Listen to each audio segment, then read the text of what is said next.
રાજ્યમાં 3 શહેરમાં food and drugs વિભાગે કાર્યવાહી કરી છે। અલગ અલગ વિસ્તારમાં ફૂડ એન્ડ ડ્રગ્સ વિભાગની કાર્યવાહી। સુરત, કેશોદ અને ગાંધીનગરમાં દરોડા પાડવામાં આવ્યા કે જ્યાં 3 શહેરમાં કોસ્મેટિક ઉત્પાદકોને ત્યાં દરોડા પડાયા છે। 1 કરોડની કિંમતનો બનાવટી કોસ્મેટિકનો મુદ્દામાલ જપ્ત કરવામાં આવ્યો।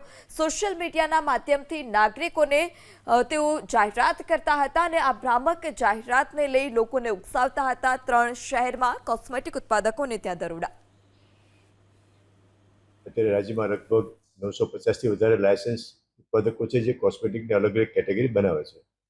આ દરમિયાન અમને એક મળેલી માહિતીના આધારે સુરત ખાતેથી, કેશોદ ખાતેથી અને પેથાપુર ખાતેથી 3 જગ્યાએથી જે કોસ્મેટિક હતું તે વગર લાયસન્સે અથવા તો ખોટા લાયસન્સ નંબર છાપીને કોઈ માન્યતા વગર, કોઈ પરમિશન વગર એક બનાવીને વેચતા હતા। તો લગભગ 1 કરોડ જેટલો જથ્થો જપ્ત કરેલ છે। 14 જેટલા અલગ અલગ કોસ્મેટિકના નમૂના લઈને લેબમાં મોકલવામાં આવેલા છે।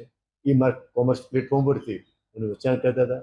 એમાં અલગ અલગ મસાજ ઓઇલ, હેર ઓઇલ, શક્તિવર્ધક ઓઇલ એવા ક્લેમ કરીને, ખોટા ક્લેમ કરીને લોકોને મિસગાઈડ કરે એવા કોસ્મેટિક બનાવીને વેચતા હતા। તો એનું અમારા સુરતની ટીમ છે, ત્યાં જુનાગઢની ટીમ છે અને અમદાવાદની ટીમ અને ગાંધીનગરની ટીમ દ્વારા સાથે રહીને આ 3 જગ્યાએથી દરોડા પાડીને મોટો જથ્થો જપ્ત કરવામાં આવ્યો છે।